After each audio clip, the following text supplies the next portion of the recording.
un blog avec des articles qui sortent régulièrement. Ça marche, ça a un impact, encore plus quand on essaie de bien cibler les mots-clés, etc. Donc ouais, on s'astreint maintenant qu'on a un peu plus de temps, en tout cas on a envie de mettre plus de jetons là-dessus, à avoir environ un article qui sort par semaine.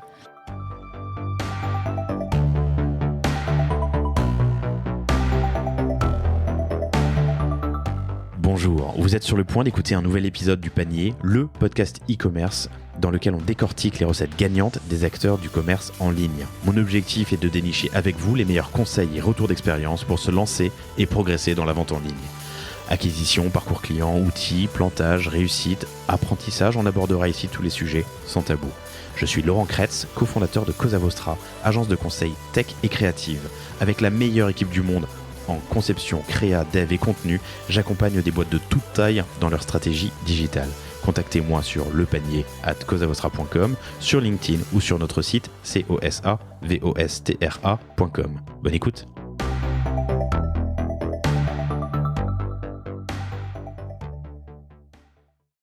Bonjour à tous, je suis très heureux de vous retrouver aujourd'hui pour ce nouvel épisode du Panier avec Quentin Zakouyan qui est le cofondateur de Ernesti. Salut Quentin, ça va ? Bonjour à tous, bonjour Laurent. Quentin, c'est une très très très belle mission que tu nous raconteras, que vous menez avec Ernesti. Ernesti fait des accompagnements de nuit et met en relation des étudiants et des personnes en perte d'autonomie. Absolument. Vous avez lancé il y a, de manière opérationnelle en janvier 2019, il y a à peu près 3 ans. Le principe, c'est donc de mettre en relation des étudiants qui vont passer des nuits chez des personnes en perte d'autonomie ? Absolument. Ce sont des étudiants, tous des étudiants en santé. On en a plus de 9000 aujourd'hui dans toute la France, à peu près un tiers en médecine, un tiers en soins infirmiers, et après tout un autre tiers qui rassemble en fait tous les cursus où demain les étudiants seront amenés à travailler avec des personnes en perte d'autonomie. Et ce sont des étudiants qui sont disponibles pour venir toute la nuit, de 20h à 8h du matin, veiller sur la personne accompagnée, donc sur une personne qui en général a 85-90 ans, qui reçoit déjà de l'aide en journée, mais qui en plus de ça a besoin d'aide maintenant la nuit, pour de la problématique de chute, d'angoisse, de sortie du domicile, de déambulation, bref, toute une panoplie de problèmes qui peuvent se passer la nuit. Et donc, ce sont des étudiants qui viennent, qui dînent avec la personne, ou prennent une tisane, discutent toute la soirée, vont se coucher quand l'accompagné a envie d'aller se coucher. À ce moment-là, ils aident à se mettre en tenue de nuit, ils aident au coucher, vérifient que le pilulier est vide, sécurisent l'environnement. Bref, vraiment une présence rassurante et sécurisante. Puis ils vont dormir ou dans une chambre à côté ou sur le canapé dans le salon. Ils ont tous leur sac de couchage. Et puis ils vont se réveiller autant de fois qu'il le faut pendant la nuit quand l'accompagné en a besoin. Et puis le lendemain matin, tout le monde se réveille, petit déjeuner, et l'étudiant repart vers sa journée de cours si c'est la semaine et chez lui si c'est le week-end. C'est formidable. Donc vous avez lancé de manière opérationnelle, je le disais, en janvier 2019. À date, tu l'as dit, plus de 9000 étudiants qui participent, que vous appelez des chouettes, mais tu m'expliqueras pourquoi dans une seconde.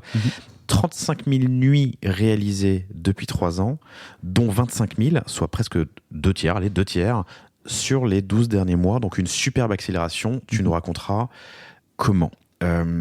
Une super mission, ça pose plein de questions. C'est une place de marché tripartite. Tu dois chercher les chouettes, donc les étudiants d'un côté. Tu dois convaincre, rassurer, offrir de la légitimité pour les aidants. Les aidants étant les aidants familiaux qui sont les enfants, ou en tout cas les proches des accompagnés. Absolument. Donc ça fait pas mal de niveaux de difficulté, je le répète, les accompagnés c'est la personne qui est en perte d'autonomie, l'aidant familial c'est cette personne qui prend soin de l'accompagné, l'étudiant ou la chouette et la personne qui vient passer la nuit chez l'accompagné. Une super mission, plein d'enjeux qu'on va aborder, et notamment une superbe accélération sur ces 12 derniers mois qu'on détaillera ensemble. Un premier enjeu d'ailleurs très difficile, mais tu as fondé cette boîte avec ta sœur jumelle Séverine. Absolument. C'est original. Vous étiez pas assez vus avant ? Non, effectivement, pas assez. Non, mais tout à fait. C'est vrai que j'ai fondé ça donc avec ma sœur Séverine. C'est d'ailleurs en fait d'elle dont vient l'idée de Ernesti, puisqu'elle a expérimenté exactement ce qu'on fait sur le principe chez Ernesti pendant toutes ces années d'études pour devenir aujourd'hui psychologue clinicienne de santé. Et en fait, ça s'est fait naturellement, quoi. Ça s'est fait naturellement parce que on en discutait évidemment quand on accompagne des personnes la nuit. On en parle autour de soi, et donc évidemment, je savais que ma sœur faisait ce style d'accompagnement, et puis je trouvais ça génial, quoi. À la fois pour les étudiants qui avaient donc une rémunération et l'apprentissage en fait de qu'est-ce que c'est que d'être au contact d'une personne en perte d'autonomie, de voir l'évolution d'une pathologie sur le long terme, de découvrir qu'est-ce que c'est que le maintien à domicile. Donc ça, c'est pour l'étudiant. Pour l'aidant familial, il peut enfin dormir sereinement quand il sait que son proche, quelqu'un veille sur lui, et puis l'accompagner. Il a une personne super jeune, dynamique, qui vraiment a le lien humain de par sa formation. Donc on s'est dit, c'est quand même sympa, est-ce qu'il n'y a pas quelque chose à faire? Et donc voilà, c'est de là qu'est venue un petit peu l'idée. Formidable, on rentre tout de suite dans la genèse.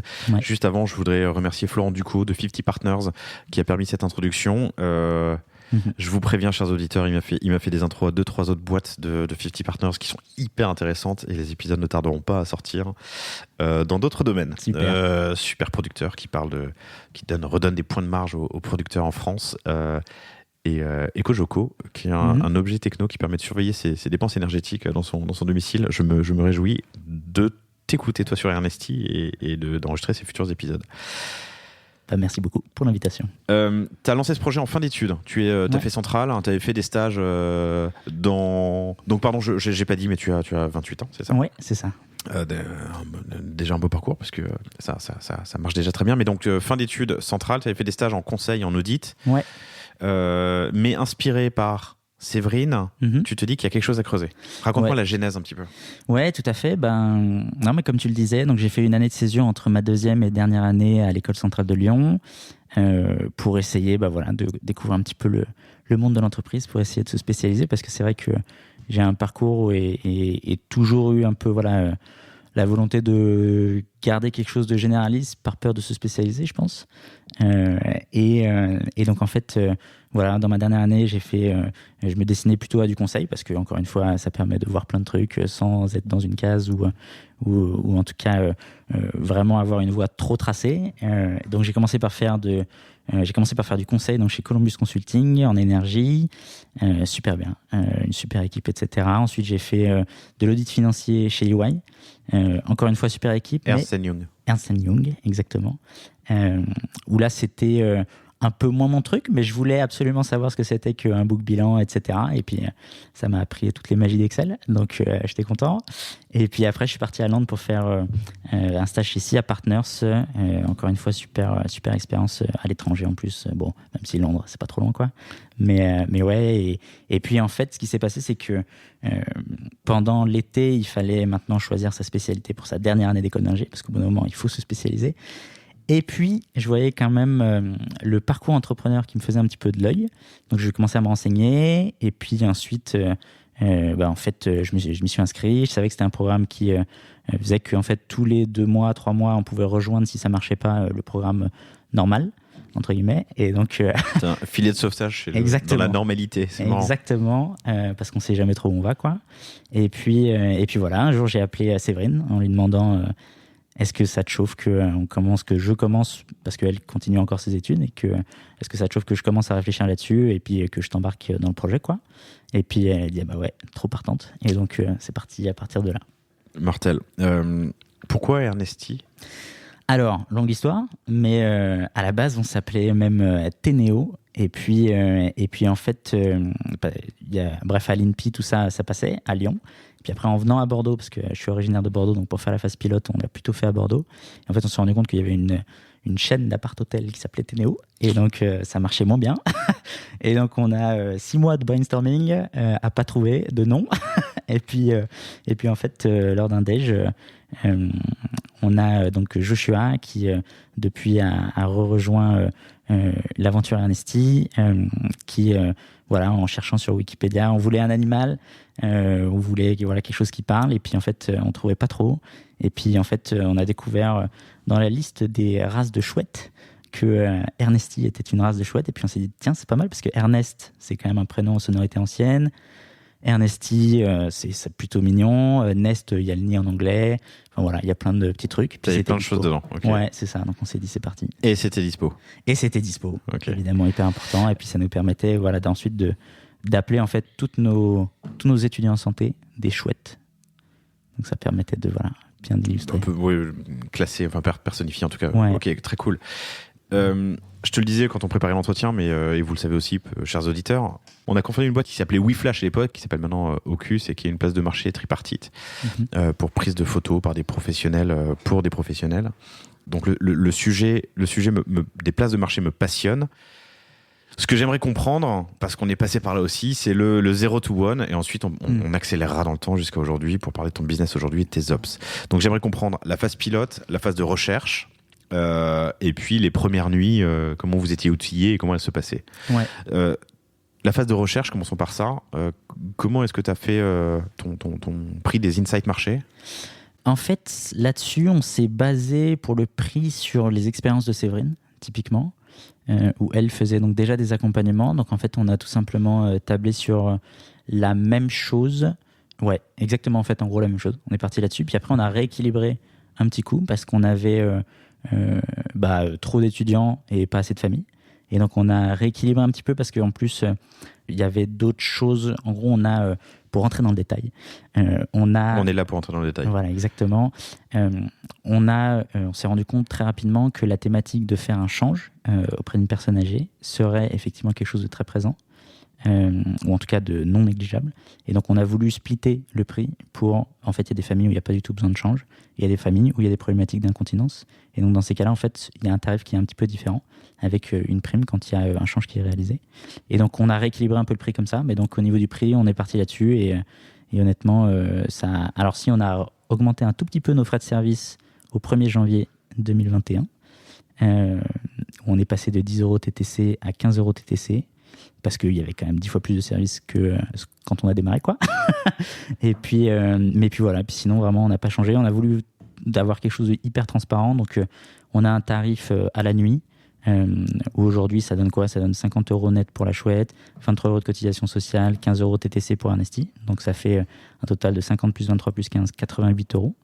Et après, 50 pour la chouette. Hein. Ouais, 50 pour la chouette. Alors, évidemment, je prends toutes les précautions, qui est qu'on fonctionne via le particulier employeur, donc le dispositif du CESU. Donc, les chouettes sont employées par la famille. Et en fait, du coup, ça veut dire qu'in fine, c'est quand même la famille qui, elle, fixe la rémunération. Nous, on n'impose rien. En revanche, c'est évidemment ce à quoi s'attendent les étudiants et ce à quoi s'attendent les familles quand ils viennent chez nous.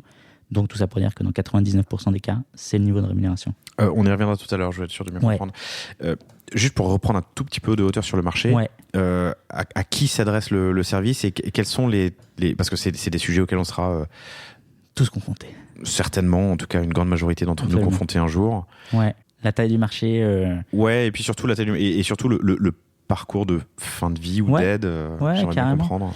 Bah, en gros, c'est très simple. Hein. Des personnes qui sont en perte d'autonomie en France, il y en a 2,5 millions. Il y en a 1,3 qui reçoivent une aide financière de l'État via l'APA, donc l'allocation personnalisée pour l'autonomie. Et en gros, si on fait ensuite le split entre ceux qui sont en maison de retraite, ceux qui sont à domicile, etc., en fonction des différents niveaux de dépendance, on a à peu près 700 000 qui sont en France et qui sont dans notre cible. Voilà, donc ensuite on a différents chiffres. Hein. Il y a 250 000 entrées en maison de retraite chaque année. Et le parcours, il est classique, hein, c'est-à-dire que en journée, quand on commence à perdre un petit peu son autonomie, on commence à avoir du ménage qui vient une fois tous les 2 jours, puis après tous les jours. Puis après, en général, on a potentiellement l'aide-soignant ou l'infirmière qui passe pour faire des soins, puis l'aide-soignant pour la toilette, potentiellement des solutions de partage de repas, une présence verte pour si jamais il y a un pépin, etc. Présence verte, pardon, c'est un bracelet d'appel en cas d'urgence, qui est adapté pour certaines situations, mais pas pour toutes les situations.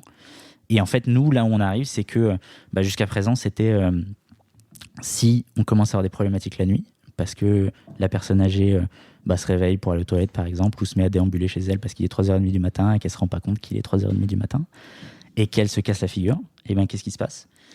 Parce que les aides de jour, c'est assez facile. Tant qu'on n'est pas en maison de retraite, disons, ou en EHPAD, les aides de jour, c'est assez facile ça s'organise. Ça s'organise. Je ne dis pas que c'est facile, mais il y a des solutions. Il y a 24 000 boîtes de services à la personne en France, donc il y a de quoi revenir. Mais l'aide de nuit, en revanche, c'est plus compliqué, c'est ça ? Beaucoup plus compliqué parce que, en fait, le tarif moyen d'une aide de nuit et d'une garde de nuit de 20h à 8h, c'est 180 € en moyenne. À Paris, ça monte même jusqu'à 300 €, quoi. Donc c'est hyper cher. 180 €, ça fait 5400 € par mois, si c'était toutes les nuits. Exactement. C'est donc, pas rien. Et ça s'ajoute à tous les frais. Et ça s'ajoute à tout le reste, évidemment. Bon, alors il y a quelques petites aides financières. Je parlais tout à l'heure de l'APA, mais donc ça va être une aide aux alentours de 1000 €, quoi. Mais donc en général, en gros, à ce prix-là, les gardes de nuit, ça fonctionne pas, quoi. C'est une équation qui, à ce prix-là, fonctionne pas. Et donc, nous, l'idée, c'était d'essayer d'apporter une solution qui, je dis pas est pas chère, mais qui est moitié moins chère par rapport à ce qu'on peut trouver sur le marché pour redémocratiser. Voilà. Le prix moyen actuellement, c'est sur un STI ? Sur un STI, c'est 88 € la garde de nuit. Okay. Et ensuite, comme je disais, on est très clair, très simple. Donc, pour avoir son budget au mois, on multiplie par le nombre de nuits qu'on prend. Et voilà, nos familles prennent en moyenne 5 nuits par semaine, quoi. Et nous, on s'organise là-dessus. On s'adresse donc à des gens des accompagnés ou des aidants qui ne souhaitent pas encore aller en maison de retraite, c'est ça ? Ouais, en EHPAD ? Qui ne souhaitent pas encore, qui souhaitent voire jamais y aller. Ouais. Et dans la majorité des cas, on évite complètement l'entrée en maison de retraite. Donc, ça nous arrive de faire des fins de vie chez un STI. Donc, c'est pas la joie complète tous les jours, mais par contre, on est hyper fiers, quoi. Parce que c'est souvent des situations super belles où on a pu respecter le souhait de la personne. Qui est de rester chez elle, de rester chez elle jusqu'au bout. Voir ses proches, j'imagine, ok. Exactement. Okay. Exactement. Donc, merci pour l'overview marché. Tes insights, c'est sur les tarifs, on en a parlé tout à l'heure. Vous êtes allé parler aussi, je sais pas, à des maisons de retraite, justement. Ouais, on a fait un petit tour au début des maisons de retraite. En fait, on a essayé d'aller voir un maximum d'acteurs du terrain. Et il y en a pas mal pour les personnes en perte d'autonomie. Donc, les CLIC, donc les centres locaux d'information et de coordination, les CCAS, centres communaux d'action sociale, les mairies, les MAIA, les maisons de retraite. Évidemment, on a été faire des tours en maison de retraite pour essayer de parler aux résidents, pour savoir en fait quelle a été vraiment la chose qui fait qu'ils ont été forcés quand ils veulent pas y être. Et c'est quand même malheureusement en général la majorité. Qu'est-ce qui a fait qu'ils sont en maison de retraite, qu'ils ont dû y aller ? Et bon, alors notre échantillon est loin d'être représentatif, mais effectivement pour nous c'était 50% des personnes à qui on parlait qui avaient un problème passé 20 heures et qui ne voyaient pas comment s'en sortir et qui étaient trop angoissés. Les aidants évidemment n'étaient pas sécurisés de savoir leurs parents tout seuls parce que derrière potentiellement c'est 5 appels par nuit, c'est des séjours d'hospitalisation qui arrivent toutes les 15 jours, 3 semaines, ce genre de choses, quoi. Donc parfois il n'y a pas le choix, ou en tout cas quand il n'y a pas de solution la nuit, parfois il n'y a pas le choix, quoi. Donc là, tu as une info marché, tu as une info sur les usages et les frictions, tu as une info prix. Du coup, il faut lancer un pilote. Exactement, il faut se lancer. Puis ensuite, on voulait vraiment essayer de vérifier que ce que Séverine avait expérimenté pendant toutes ces années d'études ne fonctionnait pas uniquement parce que c'était le médecin qui avait dit que, et la fille du médecin, parce que notre mère est médecin. Et donc on a voulu très vite essayer de confronter notre idée au marché, parce que la question c'est ça, c'est est-ce que un aidant familial accepte de confier son parent qui est en perte d'autonomie, donc évidemment très fragilisé, à juste des étudiants en santé qu'il ne connaît pas forcément, quoi. Des jeunes qui n'ont pas forcément beaucoup d'expérience. Et donc on a fait un petit tour des mairies, encore une fois, avec petit flyer, un petit Excel, petit numéro de téléphone, pour essayer de leur dire qu'il y a ça maintenant potentiellement qui existe. Est-ce que vous avez une famille intéressée ? Et une dizaine de jours... Tu as utilisé les mairies comme ambassadeurs du service ? Ouais. Je me demandais comment tu allais toucher, parce que ça nous touche à la fois tous, tu vois, c'est comme ces services très généralistes et grand public. Et ces gens-là ne sont pas en maison de retraite, donc tu ne peux pas te mettre devant une maison de retraite pour distribuer des... Il est trop tard. Ok, donc les mairies. Ouais, donc les mairies au début, parce que ça nous est venu à l'idée, quoi. Et puis en fait, une dizaine de jours après, une des mairies nous a recontactés avec une première famille. Et donc on a, je me souviens, été dans la mairie, s'asseoir à une table avec le représentant de la mairie et du coup cette aidante, Caroline, qui en fait avait besoin d'aide pour sa mère, qui était en période de chimiothérapie, qui déambulait la nuit, désorientée, angoissée, enfin vraiment exactement notre histoire, quoi. Et donc on s'est dit ok, il faut y aller, il faut essayer de trouver des étudiants, parce que cette étape-là on avait 0 étudiants inscrits, quoi. On pensait pas forcément qu'on arriverait à trouver une famille aussi vite. Et puis donc on est rentré chez nous, on a contacté l'association des Carabins de Bordeaux sur Facebook. L'association des Carabins de Bordeaux, c'est l'association étudiante des étudiants en médecine. Ok. Et ils ont accepté de relayer notre message, un petit Google Form. Et puis, en 24 heures, on avait 150 inscriptions étudiantes. Et donc, on s'est dit, cool, au moins, les étudiants, c'est fait. Très rapide. Donc, et Caroline, Caroline ne s'est pas impatientée. Enfin, c'est allé assez, c'est allé suffisamment rapidement pour elle. Ouais, parce qu'en fait, en gros, elle, ce qui se passait concrètement, c'est que ça faisait 3 semaines qu'elle y était, quoi. Parce qu'en gros, qu'elle y passait ses nuits. Et qu'elle passait ses nuits chez sa mère toutes les nuits. Mais ta promesse à ce moment-là, c'est une promesse de gain sur le tarif, parce qu'il y avait des options qui existaient pour Caroline. Ouais, mais encore une fois, les options, c'est trop cher pour Caroline. Trop cher. Cher. Donc c'est une question de manière pérenne, quoi, en gros. Ok. Tu vois, parce que quand tu commences à avoir besoin d'une garde de nuit, en général, il y a différents usages, etc. On en reparlera, mais c'est vrai que le gros de nos usages, c'est quand on a besoin, comme je disais, c'est 5 nuits par semaine en moyenne, quoi. Tu vois. Et donc, elle s'est pas impatientée, mais parce que ça a été relativement vite, dans le sens où, je pense, 3 jours après, on lui présentait des profils vidéo. Alors petite particularité de ce qu'on fait chez Ernesti. Ouais. Tous les étudiants, on les propose à nos familles sous la forme de vidéos de présentation d'1 minute, où ils se présentent face caméra. Bonjour, je m'appelle Marion, etc. De manière à essayer de tout de suite créer un petit pré-lien. Parce qu'il y a toujours un petit peu l'angoisse de c'est un étudiant en santé, je sais pas trop qui c'est, j'ai pas forcément confiance, mais j'ai vu le profil de Marion sur sa vidéo, elle, je pense que ça peut le faire, ou des choses comme ça, quoi. Donc c'est tout le temps comme ça. Donc on envoie ces petits profils vidéo. Caroline a pu choisir les étudiantes ou étudiants qu'elle pensait fonctionneraient le mieux. Et puis on a expérimenté pendant 8 mois avec cette famille, où ils ont essuyé tous les plâtres possibles, à la fois organisationnel, parce qu'au début, vraiment, il faut se rendre compte, il n'y avait rien. Il n'y avait rien. Donc il y a un fichier Excel, quelques étudiants dans un onglet, et puis des coups de téléphone pour le calendrier, qui va quand, etc. On envoie un mail avec les dates, avec les calendriers. Et donc on peut changer. Parce que évidemment la chouette, l'étudiant, il a besoin de vacances, ou il change de vie, ou il va dans une autre ville. Oui, tout à fait. Alors nous, ce qui se passe, c'est que en fait, je précise, nous on limite à ce que nos étudiants en santé fassent en moyenne 2 nuits par semaine, parce qu'en fait, sinon ils sont épuisés au bout de 15 jours. Ah pardon, on limite. Plafond à 2 nuits par semaine. Ouais, en moyenne, pour vraiment éviter que les étudiants soient crevés au bout de 15 jours. Parce qu'en fait, c'est important qu'ils puissent suivre en cours le lendemain, quoi, et que ça soit vraiment sur le long terme, parce que autant c'est impossible de changer à chaque fois, à chaque nuit, d'étudiant, de qui vient accompagner la personne en perte d'autonomie. Mais en revanche, nous, en fait, on a un fonctionnement assez particulier où en fait, on construit des équipes de chouettes au chevet de chaque accompagné. Et donc, en fait, on va avoir une équipe de, en général, minimum 2, parce qu'en plus, ça permet de gérer toutes les problématiques de j'ai la voiture qui démarre plus, je me suis cassé une cheville ou des choses comme ça, quoi.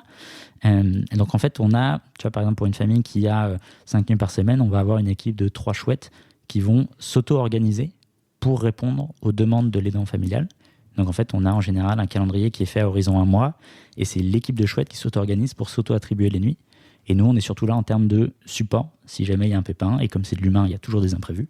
Mais ça permet en tout cas de supprimer 80% des imprévus, quoi, d'avoir cette équipe en auto-organisation. Oui, et en plus, ça te permet, toi, d'apporter une valeur ajoutée que la famille ne va pas se mettre en direct avec l'étudiant.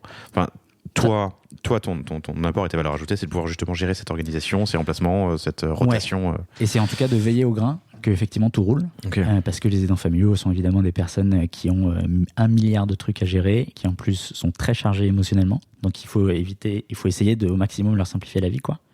Mais ça, typiquement, ça a été un enseignement, quoi, de cette période pilote, pour y revenir. Combien de familles Donc, en parallèle de Caroline sur cette première année, sur cette phase pilote à peine, je pense, une dizaine, quelque chose comme ça, dizaine, peut-être quinzaine. Parce que effectivement, au début, disons qu'au début, on faisait journée, nuit, tout ce que vous vouliez, quoi. Et puis, pour voir un petit peu ce qui. Tu faisais payer le tarif actuel ou pas ? Ouais, c'est ça. Ça devait être vraiment à 10 € près la même chose. Ok, donc entre 3 et 4 000 nuits sur cette première année, je prends une quinzaine de familles fois 5 nuits, fois 52. Non, c'était pas comme ça. Non, okay. Parce qu'en fait, elles sont arrivées au fur et à mesure, et puis ne restaient pas du tout longtemps. Ah, ok. Ouais, alors pourquoi exactement. elles vous quittaient ? C'était quoi le churn ? En gros, la raison principale, c'était... Bon alors, évidemment, il y a toutes les familles qui, à la base, voulaient plus en fait des heures de journée. Et en fait, pour nous, c'était plus compliqué parce que les étudiants ont étudié. Exactement. Et en plus de ça, c'est quand même des volumes horaires qui sont bien plus faibles. C'est du 2 heures peut-être par semaine ou du 2 fois ou du 3 fois 2 heures. Mais en tout cas, pour une pour une marketplace qui n'est pas complètement automatisée, où il y a la main de l'humain, c'est impossible, quoi. Franchement, il faut un outil complètement digitalisé où il n'y a pas la main de Ernesti, parce que sinon, en fait, les marges ne sont pas du tout suffisamment importantes pour pouvoir arriver à gérer ça. Donc, en fait, c'est là où on a compris qu'il fallait se recentrer sur la nuit. Et puis, effectivement, il y avait toute la problématique qui est que, au début, quand personne ne te connaît, les gens grattent Google, vont sur la 5e page, ce genre de choses, quand ils sont vraiment désespérés, et finissent éventuellement par te trouver à la fin, quoi. Et en fait, du coup, les familles qui venaient nous voir venaient très tard dans leur cycle de vie. Et c'est pour ça qu'en fait, il nous est arrivé plein de fois, et ça nous arrive bien sûr encore une fois, encore tous les jours aujourd'hui, d'avoir des familles qui nous contactent, et en fait, dans la semaine, potentiellement, il y a une hospitalisation, ou dans la semaine, il y a un décès, ou des choses comme ça. On est vraiment dans l'objectif de faire que les gens nous connaissent plus tôt, parce que, normalement, pour en parler tout à l'heure rapidement avant de démarrer le podcast, mais il faut se rendre compte que la durée de vie moyenne en maison de retraite, c'est 2 ans et demi. Et donc, normalement, il n'y a vraiment aucune raison que ce ne soit pas la même histoire chez Ernesti, voire plus, honnêtement, parce qu'on a des familles, ça fait maintenant plus de 3 ans qu'on les accompagne. Donc voilà. Mais donc, au début, pas du tout sur le même volume de nuit qu'aujourd'hui, quoi. D'accord, compris. La phase de pilote se termine, vous en tirez des apprentissages, c'est plutôt la nuit. Il faut arriver plus tôt dans le cycle de vie de l'accompagner. Ouais, comment faire pour les connaître, faire qu'ils entendent parler de nous, tous les différents canaux d'acquisition où on s'est rendu compte que, par exemple, on a testé les pharmacies, les médecins, etc., quoi. Et, on parlera des leviers d'acquisition, d'activation tout à l'heure, mais ça m'intéresse aussi. Et du coup, vous lancez la machine pour de bon. On est 3 ans plus tard et 35 000 nuits auront été passées par des étudiants chez des accompagnés. On enregistre fin octobre, début novembre, mais c'est ta prévision d'ici la fin de l'année, donc elle est plutôt juste, dont 25 000 sur cette dernière année. Raconte-moi cette accélération et éventuellement l'accompagnement aussi que vous avez eu. Vous êtes rentré chez 50 Partners, c'est ça, 1 an après avoir lancé ? Ouais, c'est ça. 1 an après être sorti de cette phase pilote, en février 2020, si je ne me trompe pas. Et en fait, c'est une histoire de mayonnaise qui prend, parce que c'est à partir du moment où on avait commencé à ajouter donc un volet assurance pour nos chouettes, donc évidemment très, très rassurant pour nos familles, commencer à avoir une plateforme qui permettait d'avoir un calendrier partagé, qui permet d'avoir un carnet de transmission pour que l'aidant soit informé en temps réel de ce qui se passe, parce que dès 8h du matin, chez nous c'est automatique. Pour que la chouette puisse valider sa nuit, il faut qu'elle laisse un petit message sur le carnet de transmission de l'accompagné.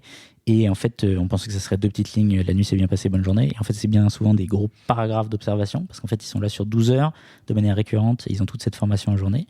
Donc ça apporte pas mal de valeur à nos aidants. Et du coup, ils en parlent en général autour d'eux.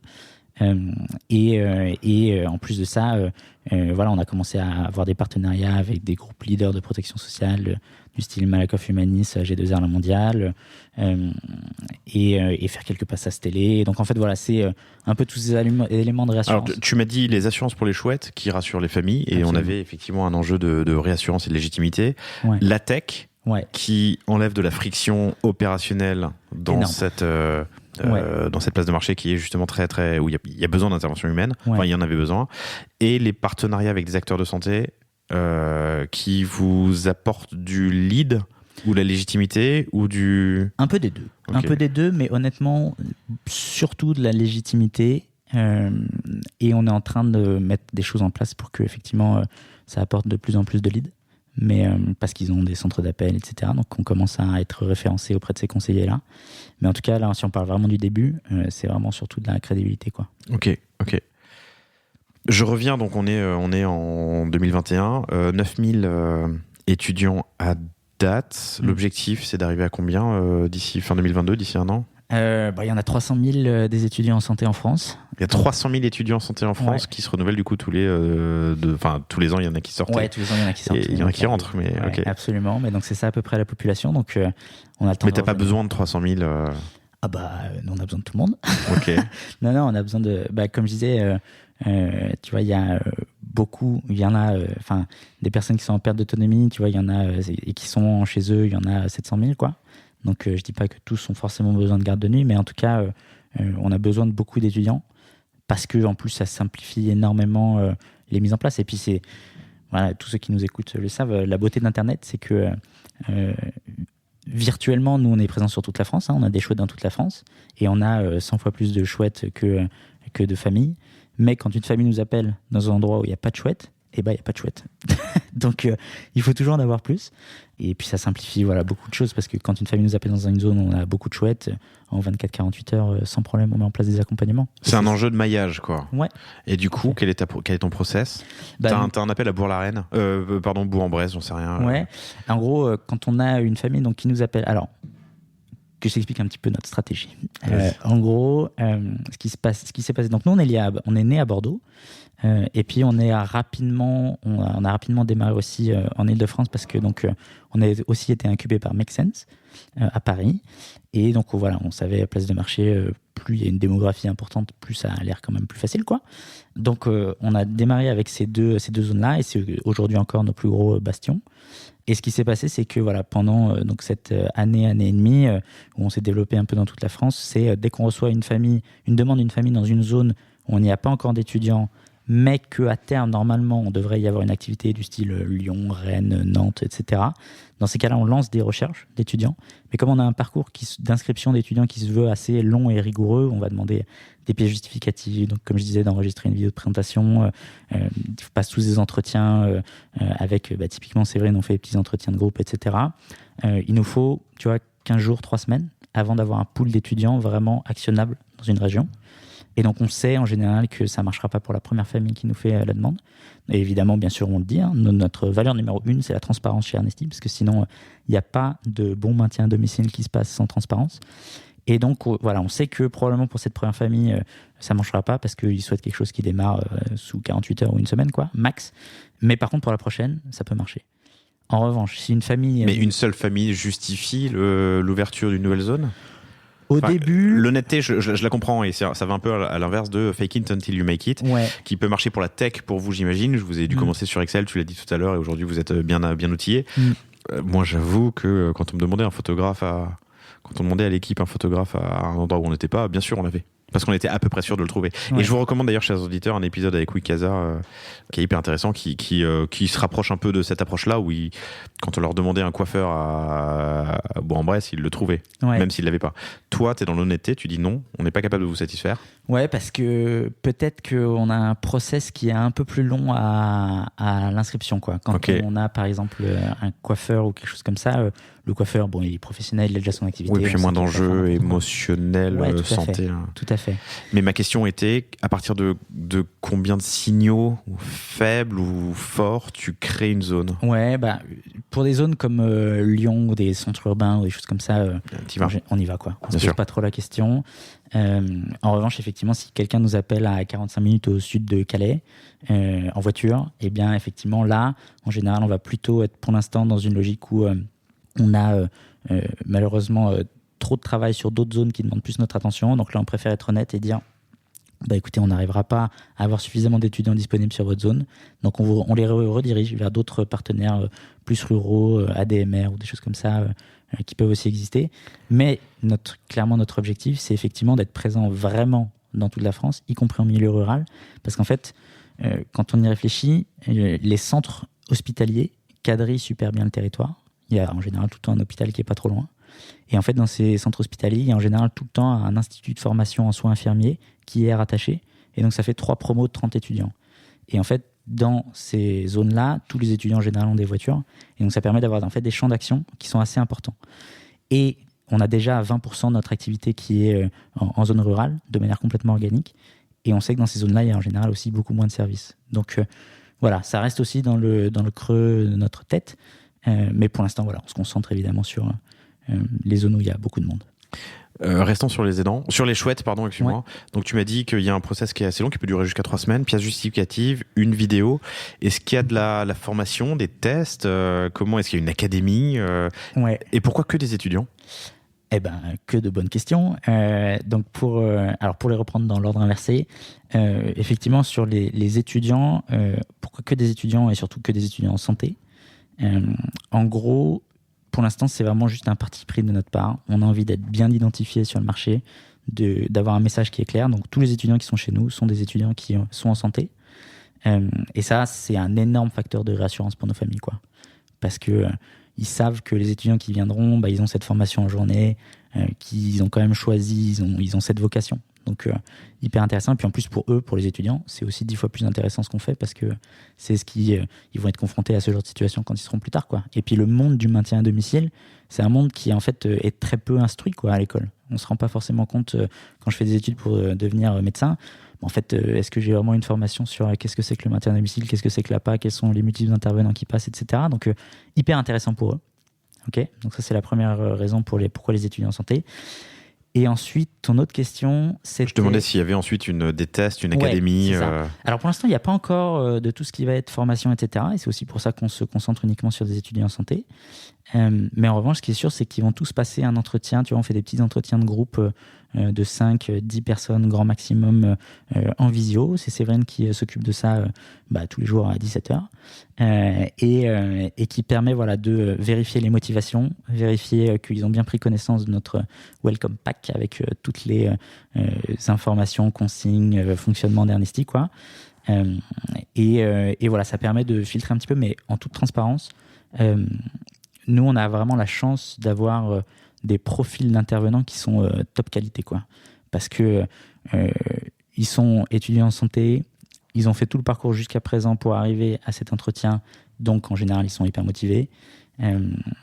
Et voilà, on a tout ça pour dire qu'on a surtout un filtre passif, mais très peu actif, quoi. Mais tu disais toi-même que quand tu es étudiant en médecine, par exemple, tu sais pas forcément ce que c'est l'accompagnement à domicile. Donc vous avez des toolkits, vous avez une hotline. Qu'est-ce qui se passe? Bien sûr, on est hyper proche de nos étudiants, hein, donc ils peuvent nous appeler, nous envoyer des mails, textos, tout ce qu'ils veulent. Vraiment, le but c'est d'être de nuit. Ça veut dire que dans ton organisation, tu as quelqu'un qui est capable de répondre. On n'est pas présent la nuit. Okay. Pas présent la nuit pour l'instant. C'est un choix tout simplement pour l'instant en termes de ressources. On y réfléchit. On peut pas tout faire, exactement. Ouais. Et puis surtout, quand il y a un pépin la nuit, on considère qu'on peut pas faire grand chose, quoi. Parce qu'en fait, la consigne, c'est simple. Si jamais il y a un gros pépin, on appelle le 15 et on se laisse guider, quoi. Okay. Parce que c'est eux qui vont pouvoir. Plutôt qu'Ernesti, et d'ailleurs, c'est beaucoup plus légitime le 15 que. Appelle le 15, quoi. Okay. Tu vois. Donc, et puis bien sûr, l'aidant familial doit toujours être disponible aussi, pour si jamais il y a quelque chose de plus mineur. Je reviens sur les leviers de choix, parce que c'est une question que je me suis notée, j'ose pas la poser, mais je la pose quand même. Vous les formez, vous les formez, pardon. Ils sont en formation, vous les aidez, vous les choisissez. Ils envoient des pièces justificatives, ils font une vidéo de présentation. Absolument. C'est l'aidant, les critères de choix. Donc c'est l'aidant familial qui va choisir, mais l'accompagné a un droit de veto. Absolument. Il y a un certain, peut-être en France, racisme latent chez des seniors. C'est peut-être une idée fausse, mais est-ce que c'est un sujet qui a été abordé ou est-ce que c'est un sujet auquel vous êtes confronté? Ouais, ça serait mentir que de dire non. Parce que effectivement, quand on est sur des personnes âgées qui, en plus de ça, j'aime pas le terme racisme parce que je pense pas que ce soit du racisme. Non, c'est la peur de l'autre pour des gens qui ont connu un autre monde que celui dans lequel on vit. Non, mais c'est exactement ça. Voilà. Et c'est effectivement en plus, il y a pas mal de pathologies où on perd des filtres au niveau cognitif. Et donc, alors. On perd des filtres au sens, on dit ce qui nous passe par la tête. Exactement. Okay. Exactement. Non, mais ça c'est très vrai. Et donc effectivement, alors nous on y est, je pense.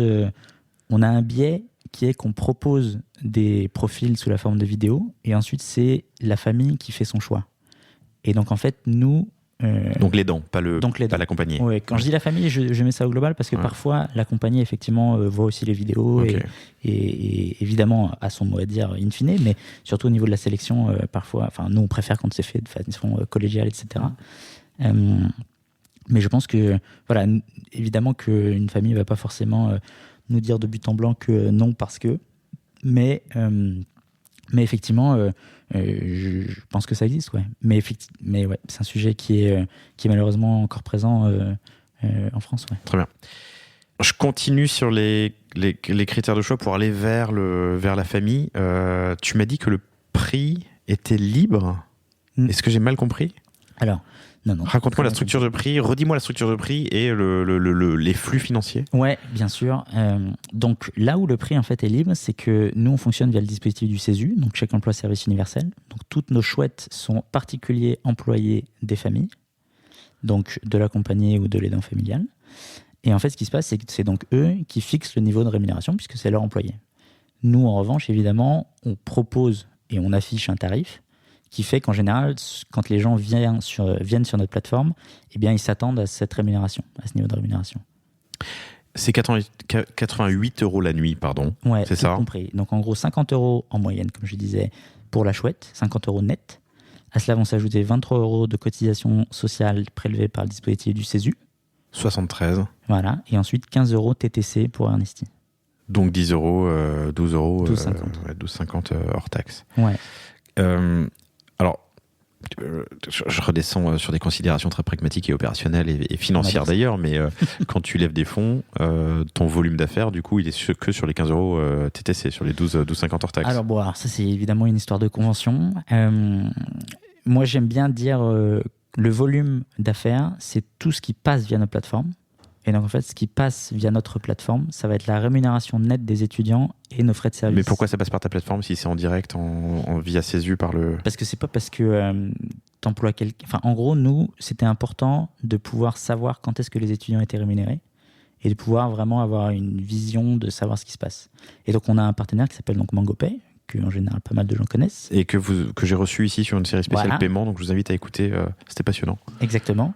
Et qui nous permet donc d'avoir en fait une solution où en fait en fin de mois, on va déclencher un prélèvement sur le compte de la famille qui va en fait venir faire un seul prélèvement pour tout ce qui va être les rémunérations nettes et nos frais de service. Ça arrive sur leur wallet digital, ça fait ensuite donc chez MangoPay, ça fait le split vers tous les intervenants. Nous au passage, on prend nos frais de service et ensuite ça envoie des wallets digitaux des chouettes vers leur compte bancaire. Oui, d'accord. Donc tu as bien la transaction, le flux passe par. C'est ça. La seule chose qui ne passe pas chez nous, c'est donc les cotisations sociales du CESU. Ouais. Voilà, qui elles sont prélevées post-déclaration par la famille. Et c'est ça qui ouvre droit aussi au crédit d'impôt, parce que je le rappelle, 88 € avant crédit d'impôt, mais 52 € après crédit d'impôt. Après crédit d'impôt. Ouais. Donc c'est les 23 € en gros qui passent pas de mémoire, hein, tu m'as dit. Okay. Ouais, exactement. Hyper intéressant. Est-ce que tu m'as parlé des leviers d'accélération, l'assurance des chouettes, la tech dont on parlera tout à l'heure, les partenariats avec des acteurs de santé. Tu m'as parlé de passage télé, mais on y reviendra aussi quand je te parlerai d'activation et de marketing. Ouais. Est-ce qu'à un moment où vous êtes pris les pieds dans le tapis ? Plein de fois, mais... Non, est-ce que tu as 2-3 exemples et d'apprentissage fort que tu peux nous partager ? Je pense qu'un de nos plus gros apprentissages a été sur justement le fait qu'il fallait absolument poser un cadre avec les étudiants et avoir un discours qui soit évidemment tout le temps constant, mais je m'explique. Au début, on n'autonomisait pas assez les chouettes et elles étaient trop dans une relation. Ok, moi je suis une chouette, j'ai une relation avec Ernesti et avec la famille, mais j'ai pas de relation avec les autres chouettes qui sont membres de mon équipe et qui s'occupent de mon accompagné. Et effectivement, ça amène évidemment plein de travail supplémentaire pour Ernesti parce que tous les imprévus, en fait, la chouette va directement se retourner vers Ernesti ou vers l'aidant, mais va pas essayer de chercher d'elle-même une solution pour essayer typiquement de se faire remplacer si elle peut pas y aller ce soir, etc., auprès de son équipe de chouette.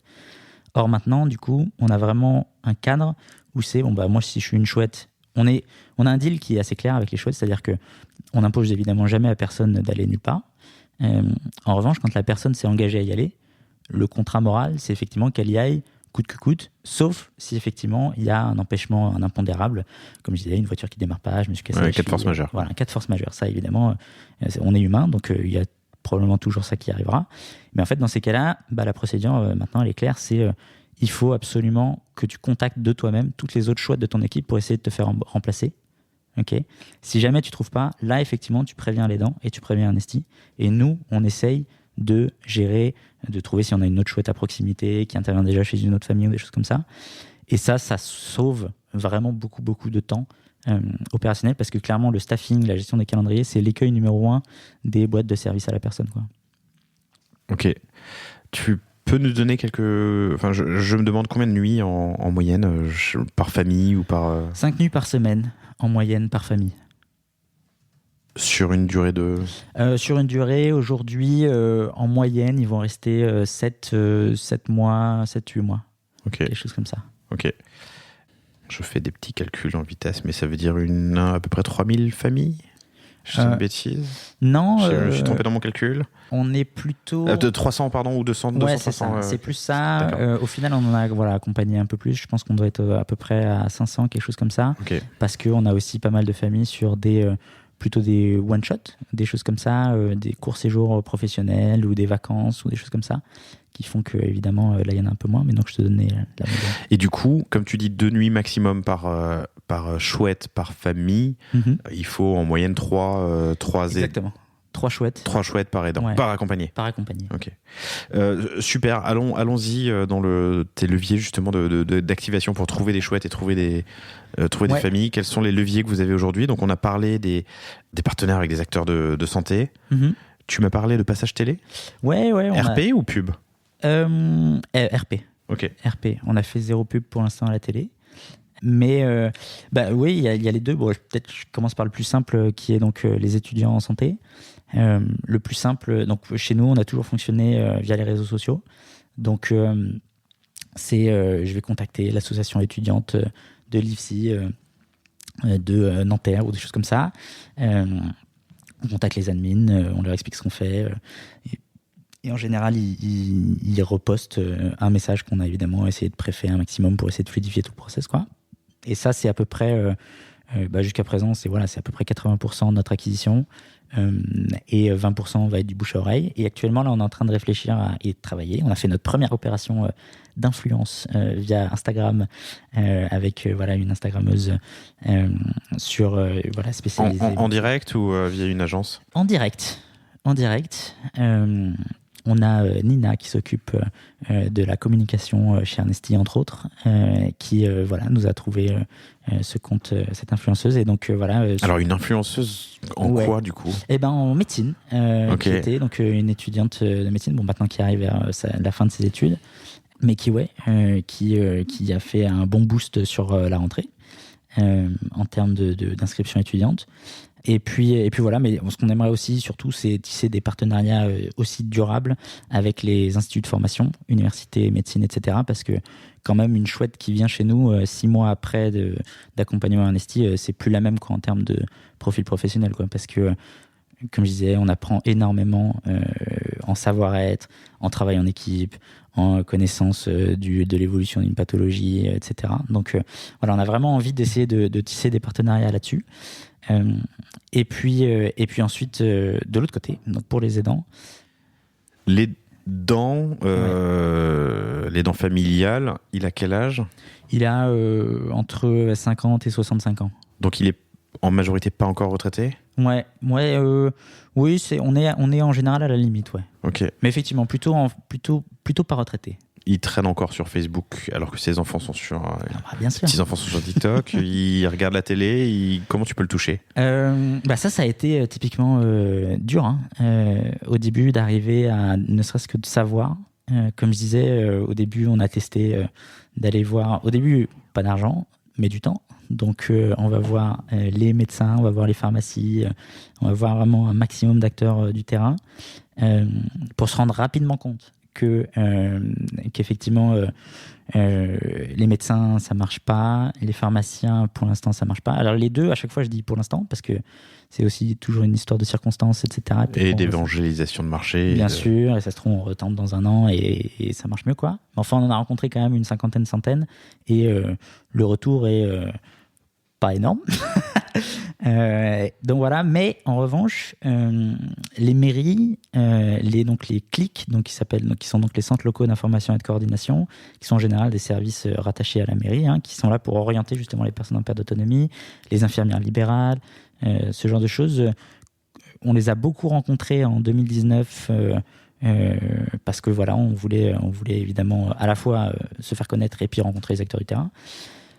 Et depuis 1 an et demi, on n'y va plus de manière active, faute de temps.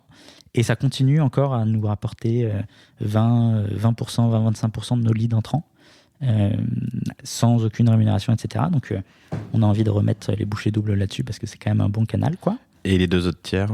Et les trois autres quarts. Ouais, les trois autres quarts. On a 50% d'acquisition digitale. Ok. Vraiment sur Google. En payant ou en SEO? Jusqu'à présent, 70% en payant. Qu'est-ce qu'on cherche quand on... Tu tapes garde de nuit senior, garde de nuit personne âgée, aide à domicile de nuit, auxiliaire de vie de nuit, ce genre de choses. Et effectivement, jusqu'à assez récemment, on n'avait pas du Ernesti qui sortait sur la première page en naturel. Mais maintenant, ça commence à arriver. Donc, ça, en fonction de ce que vous tapez, en fonction d'où vous êtes, etc., il y a des chances que vous voyez ernesti.fr sur s'afficher. Donc, ça, c'est super. Et ça commence à rééquilibrer un petit peu. Mais ouais, ce qui est sûr, c'est que nous, comme on a quelque chose de digital, on n'a pas de bureau, on peut venir nous rencontrer, etc., il faut que la partie référencement payant et naturel fonctionne bien, quoi. Donc voilà, puis après... Effectivement, tu tombes. Et je vois qu'en ads, il y a du monde. 1, 2, 3, 4 en haut de page. Ouais. 3 en bas de page. Ouais. Service à la personne est très concurrentiel. Et effectivement, les gardes de nuit sont en général, surtout pour une agence traditionnelle, c'est un peu paradoxal parce qu'effectivement, c'est des gros contrats en général en termes de volume quand ça marche, mais ça marche pas souvent parce qu'effectivement, ça coûte cher. Et en plus de ça, c'est pas forcément évident pour une agence traditionnelle d'arriver à gérer ses gardes de nuit parce qu'en termes d'intervenants, de staffing, etc., c'est pas forcément évident.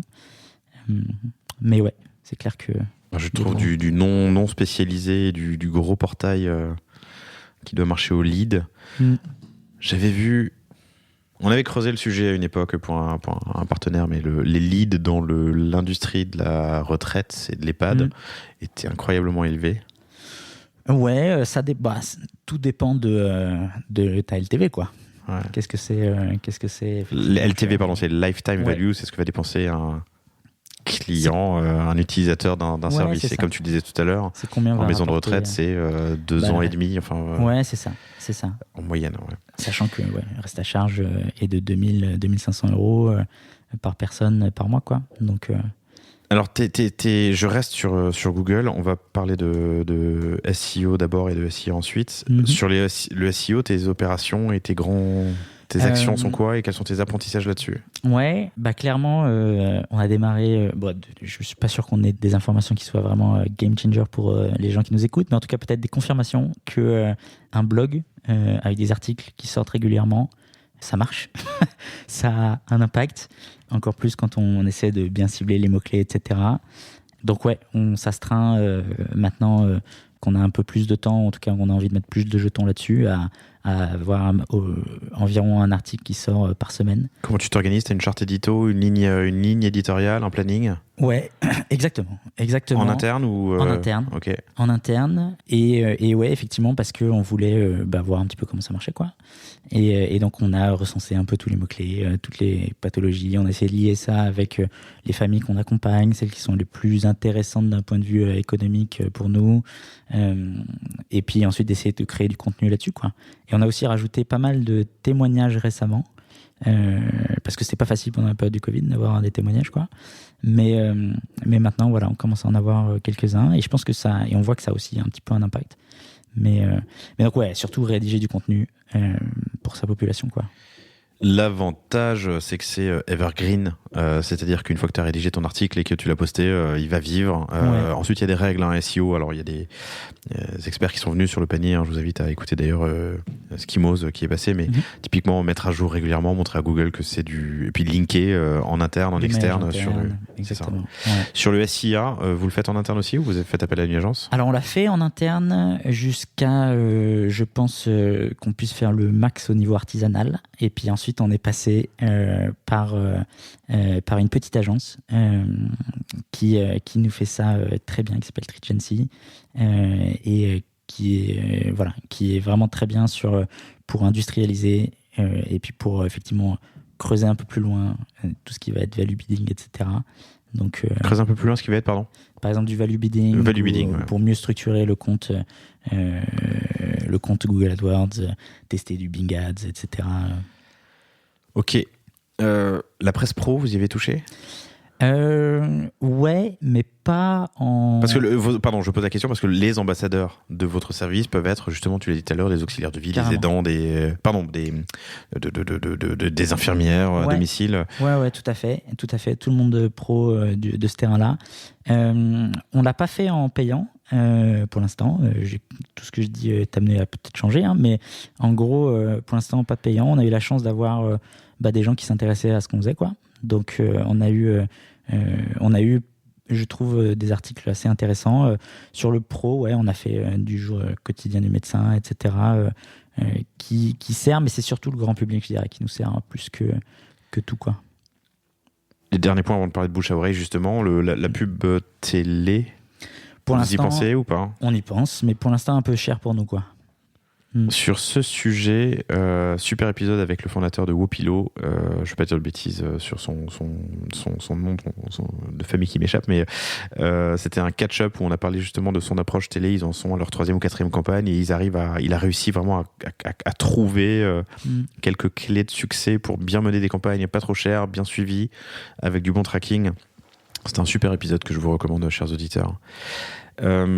Le bouche à oreille, du coup, comment tu l'encourages? J'imagine que quand j'ai 60 ans, le jour où j'aurai 60 ans, dans 30 ans, parce que je suis tout jeune, hein, je déconne, dans 20 ans, je suis dans des milieux où mes amis sont confrontés au même problème que moi, donc le bouche à oreille doit être très important. Comment est-ce que vous l'encouragez? En toute transparence, pour l'instant, à part... dire à nos familles qu'il ne faut pas hésiter de parler de nous. On n'a pas de plan de parrainage, on n'a pas de choses comme ça. En revanche, ce qui est sûr, c'est que c'est entre 10 et 20% aussi, en fonction des mois, de nos leads entrants. Parce que, en fait, c'est ça, hein, on a... 1 lead sur 10 à 1 lead sur 5 vient d'une famille... et c'est ce qui vous coûte le moins cher, en plus. Ouais, carrément, ça coûte 0. Donc c'est clair que ça joue et ce qui est sûr, c'est que quand tu es aidant familial et que tu as ton parent qui est en perte d'autonomie, ça a un énorme impact sur ta vie, quoi. Donc quand tu vois d'autres gens, c'est sûr que le sujet vient, quoi. C'est intéressant parce que tes leviers, tu peux pas dire 1 mois offert, 2 mois gratuits ou 5 nuits offertes si vous nous recommandez une famille. On est sur des leviers émotionnels. On rigole pas avec ça, quoi. Non, c'est sûr. Acheter 3 nuits, la 4e est offerte. Si vous nous recommandez, c'est compliqué, quoi. Ouais, c'est sûr. Non, puis en plus, après, on n'a pas envie d'avoir. Tu vois, c'est aussi pour ça qu'on n'a pas choisi un nom qui soit senior quelque chose ou des trucs comme ça, parce qu'on avait envie d'un truc qui soit un peu plus uplifting, tu vois. Mais effectivement, nous, on n'a pas trop de ça. Et puis, mais je voulais dire quelque chose, mais j'ai oublié. Je parlais de bouche à oreille, je parlais de réduction, d'encourager le bouche à oreille. Ouais, tout à fait. Ah oui, voilà, ça y est. Ce que je voulais dire, c'est que, effectivement, nous, en plus, ce qui est dur, c'est que c'est pas comme si on pouvait dire. En fait, comme on a quand même que nos frais de service sur lesquels on peut vraiment avoir une action, même si on dit on vous fait 50%, en fait, sur 88 €. Ça fait 7,50 quoi. Voilà, c'est quand même pas énorme. Ok. Dernière question, et puis ensuite on finira avec la tech, mais tu passes comme dit, 2/3 du total des nuits via Ernesti se sont faits sur les 12 derniers mois versus les 2 années précédentes. C'est quoi il y a un déclic, il y a quelque chose, il y a une courbe, un hockey stick, comme on dit en anglais. Je pense que c'est plus un alignement des fuseaux, un alignement des planètes. Donc c'est la chance. Je dirais pas que c'est la chance, mais je dirais que c'est un alignement de plus de présence dans la presse, mieux structuré sur la partie ads, mieux structuré en interne. Clairement, quand on a commencé à séparer au début évidemment avec ma sœur et on faisait tout, quoi. Mais quand on a commencé à séparer la partie sales de la partie support quotidien, donc les responsables d'accompagnement, évidemment ça a eu un impact. On a commencé aussi récemment à séparer entre la partie vraiment inbound, premier appel 0, jusqu'à la partie plutôt prise de rendez-vous où on analyse tout le besoin, etc. On a aussi structuré la recherche de chouettes aux alentours. Au début, c'était un envoi de mail. C'est toujours un envoi de mail, mais c'était complètement manuel, quoi. Donc il fallait choper sa liste de mails dans notre outil et ça changeait un peu tout le temps, c'était plus compliqué, donc les opérationnels mettaient un peu plus de temps à lancer des boucles ou des choses comme ça. Là où maintenant c'est 10 fois plus efficace. Donc c'est un peu tout ça, hein, j'aimerais bien te dire c'est ça qui a tout changé, mais c'est pas le cas. Non, c'est bien travaillé, tous tes sujets, tech, opérationnel, activation, acquisition, fluidité, friction à réduire. Okay. Ouais, carrément. Sur le même rythme de croissance, alors je sais pas si c'est ce que vous espérez, mais ça veut dire qu'il y a 100 000 nuits l'année prochaine, quoi. Exactement. C'est l'objectif ? Ouais, carrément. Ouais, c'est l'objectif 100%, ouais. Ok, bah écoute, c'est ce qu'on vous souhaite. Dis-moi, c'est quoi vos objectifs d'ailleurs que vous êtes fixés pour 2022 ? Bah en gros, si je t'invite en décembre 2022, qu'est-ce que tu me racontes ? Bah écoute, l'objectif c'est effectivement d'avoir fait x3 au minimum. Donc presque 1000 familles. Non, plus de presque 1500, c'est ça en tout ? Ouais, c'est ça. Alors, c'est ça. C'est-à-dire qu'effectivement, on aura cette année du coup 25 000 nuits. Si on arrive à faire 75 000 nuits, ça sera bien. Ça sera bien. On commencera à être parmi les plus gros du marché, quoi, sur la garde de nuit. Mais c'est surtout, voilà, au-delà de vraiment l'aspect chiffre, nous, notre objectif, c'est de déjà, dans un premier temps, redémocratiser les gardes de nuit en France, faire qu'il y ait le réflexe dans la population qui serait que j'ai un proche qui est en perte d'autonomie, qui a besoin d'une présence la nuit. Je sais que tous les étudiants en santé de France proposent ce genre d'accompagnement. Et en plus, s'ils peuvent aller chez Ernesti, parce que c'est là-bas qu'ils vont trouver la meilleure expérience et le meilleur savoir-faire, c'est tant mieux. Et donc ça, c'est vraiment la première étape. Notre objectif à court, moyen terme, c'est être la référence des gardes de nuit en France. C'est que partout, on ait le réflexe, j'ai un proche qui a besoin d'une présence la nuit, pouf, je pense à Ernesti, quoi. Je comprends et je te suis. Dernier sujet, alors on va pas détailler en long, en large et en travers la stack technique, mais vous êtes parti d'un Excel pour aujourd'hui avoir réussi à digitaliser tout le process, et surtout ce point de friction le plus important, c'est la synchronisation des plannings et des agendas. C'est ça ? Ouais, c'est ça. Alors, tout est développé en interne ? Tout est développé en interne. Ouais, on fait pas appel à des prestats. Vous êtes 12 actuellement dans la boîte, hein, c'est ça ? Vous êtes combien de personnes à l'équipe technique ? Ils sont 3. 3, et on recherche actuellement toujours un quatrième, plutôt en front senior, pour ceux qui s'intéressent. Mais ouais. On a des excellents fronts chez Cosa Vostra, le temps que tu trouves, on peut... peut-être s'arranger. Mais donc ouais, effectivement, on aime bien savoir ce qu'il y a sous le capot chez Ernesti. Et on aime bien... Enfin, nos specs changent tous les mois, quoi. Donc effectivement, c'est pas forcément hyper compatible avec une agence. Mais bon, ça a des avantages et des inconvénients, hein, ça, il y a évidemment aucun doute à avoir là-dessus. Et j'aimerais bien te dire qu'aujourd'hui tout est digitalisé, que ça y est, que ça roule, c'est du papier à la musique, mais c'est pas le cas. Pas du tout encore à notre au niveau à lequel on l'attend, quoi.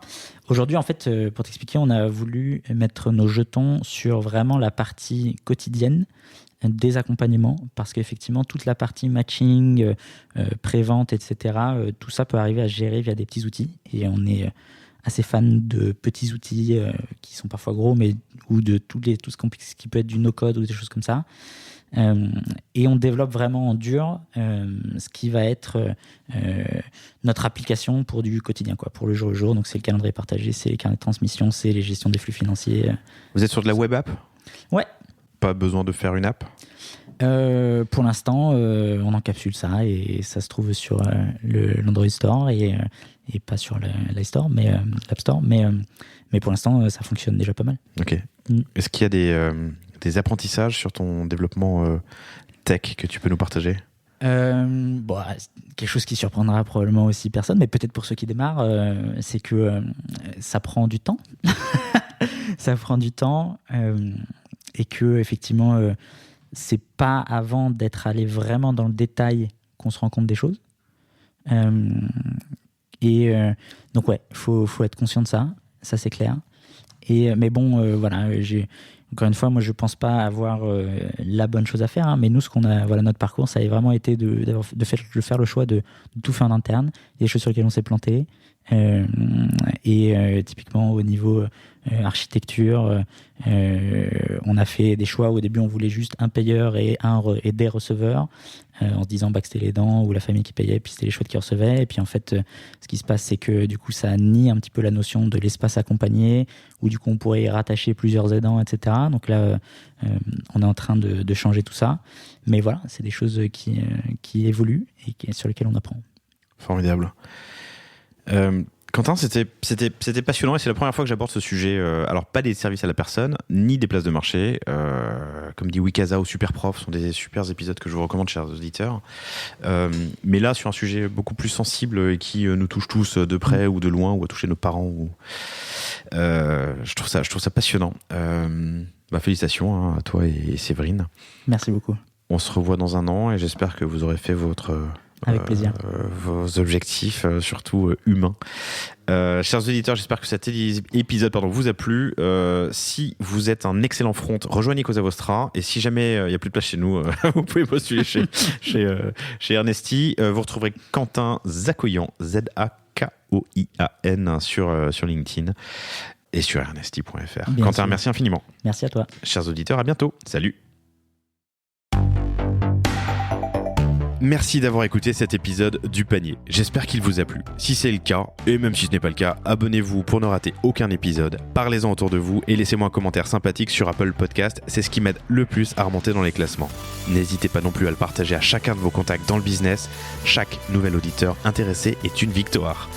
Si vous avez besoin d'un accompagnement tech et créatif, que ce soit pour votre site internet, votre stratégie de contenu ou d'inbound marketing, n'hésitez pas à me contacter à l'adresse lepanier@cosavostra.com. À bientôt.